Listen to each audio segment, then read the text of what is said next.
Why is it that we know waking up early can change our lives, yet we sabotage the very first moment of our day, over and over again? The alarm rings like a spiritual summons, and instead of rising to meet life, we retreat. Not just under the blanket, but into a deeper shadow. Carl Jung once wrote that, people will do anything, no matter how absurd, to avoid facing their own souls. What if that resistance to waking up isn't just tiredness, but a symptom of something far more unconscious? A quiet despair. A lack of meaning. A forgotten why. Before we move on, take a moment, pause, and if this resonates, hit that like button. Subscribe to the channel if you're on this journey of self-awareness. Share this with someone who keeps pressing snooze on life itself. And leave a comment below, what's the real reason you struggle to wake up early? Be honest. Your answer might surprise even you. This isn't just about productivity. It's about the crisis behind the comfort. The existential numbness that Nietzsche warned us about when he said, "He who has a why to live can bear almost any how." Because maybe your issue isn't with the morning itself, but with the life you're waking up into. Viktor Frankl survived the darkest conditions not by changing his environment, but by anchoring himself in meaning. And here you are, battling not physical torture, but the invisible weight of an unclaimed purpose.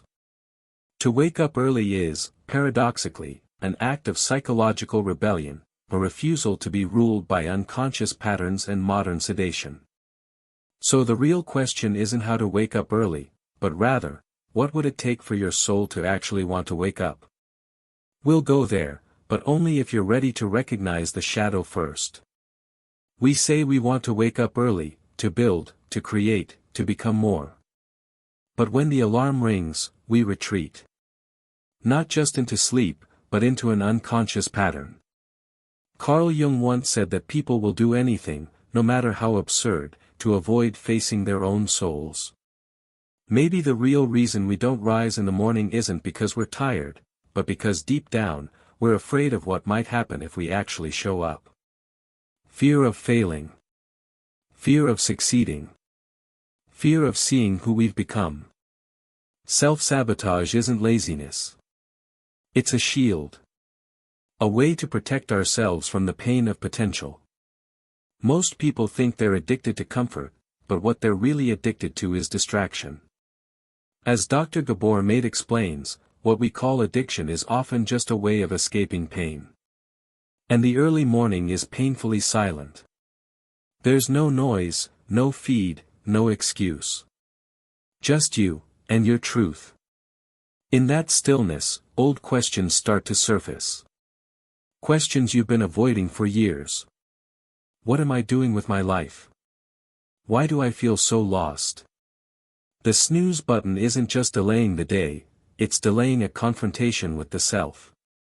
Inside every human being lives a contradiction, the desire to grow, and the desire to stay safe. The light of potential, and the shadow of fear. Jung called this our inner split, and said that until we face the shadow, it will rule us from within. Waking up early may seem simple, but it symbolizes something much deeper, a choice to stop hiding. To stop feeding the part of us that prefers comfort over transformation. But growth brings responsibility. And responsibility demands we stop blaming the world, and start owning our role in the life we're not living. Most of us live according to invisible scripts written in childhood, absorbed through trauma, repetition, and silence. You're not disciplined. You always fail. You're not enough. These beliefs become internal laws, shaping every decision we make. We don't question them, we obey them. Jung warned, until you make the unconscious conscious, it will direct your life, and you will call it fate. So maybe your inability to get out of bed in the morning isn't about discipline at all. Maybe it's about an unspoken belief that your life doesn't matter. And until that belief dies, no habit will ever stick. What if the real obstacle to waking up early is you? Not your schedule. Not your job. Not your genes. Just, you. Your patterns.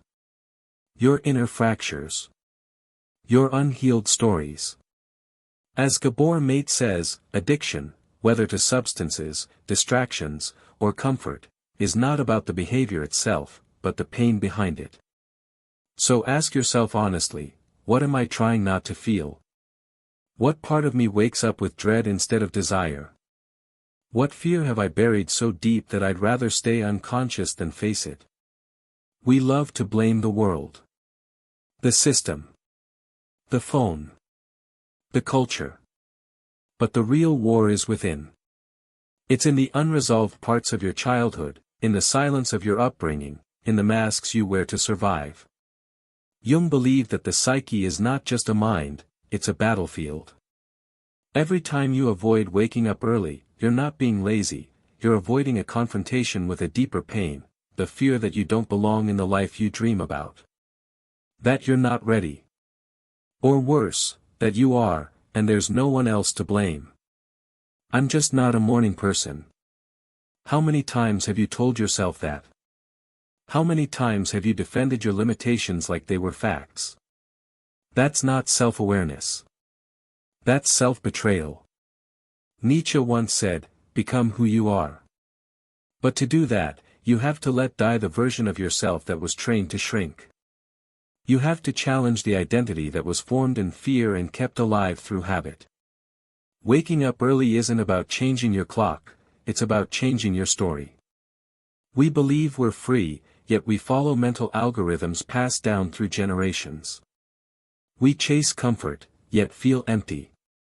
We mock discipline, yet secretly admire those who have it. Because deep down, we know, waking up early is not just about time, it's about ownership. It says, I'm here. I'm present. I'm showing up. And that terrifies the part of you that still lives in survival mode. As Mate reminds us, trauma is not what happened to you, it's what happens inside you because of what happened. And that pain still shapes the way you rise, or don't.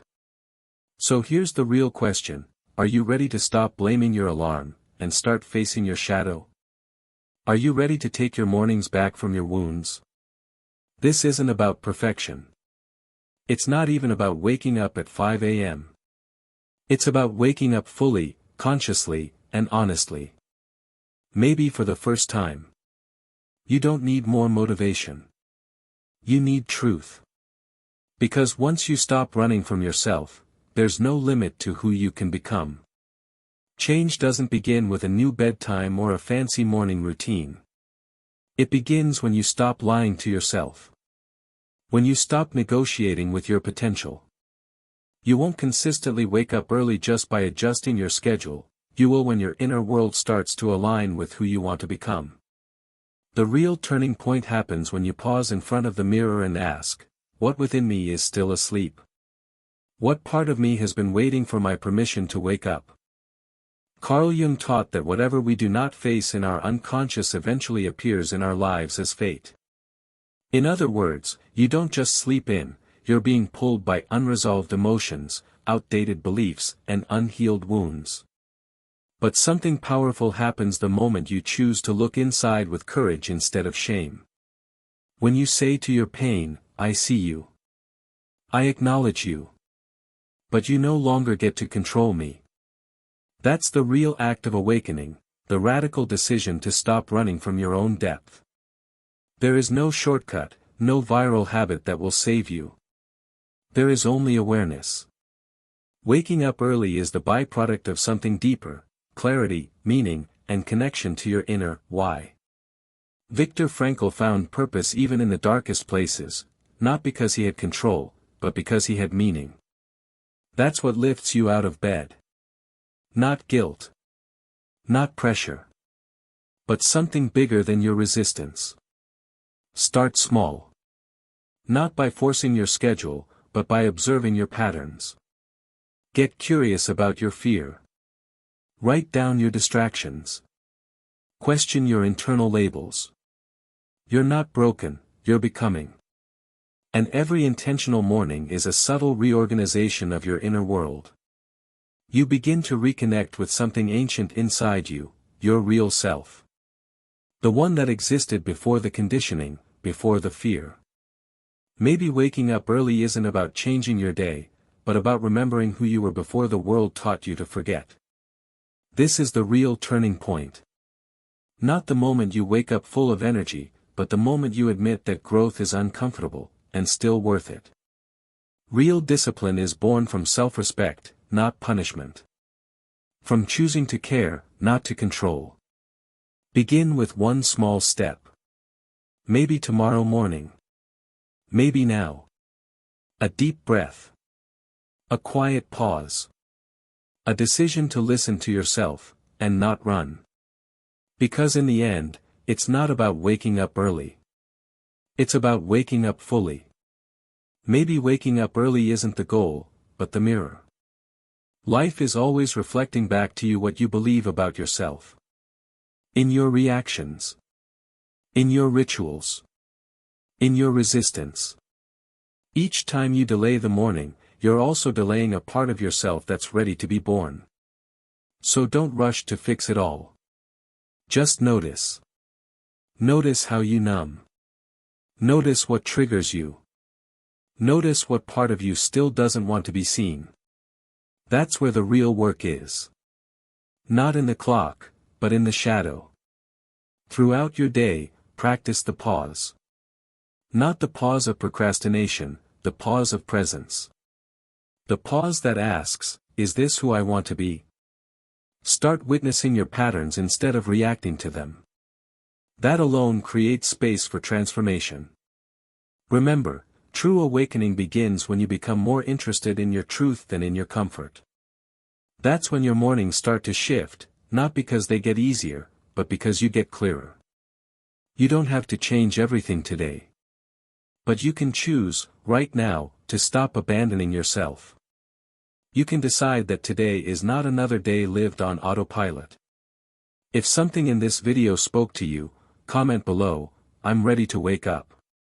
Like the video. Share it with someone who's been stuck in the same loop. And most of all, make a silent promise to your soul, from today forward, I choose to remember who I am, before the world taught me to forget. If this content spoke to you, watch the video that's about to appear on your screen. It might be exactly what your soul needed to hear today.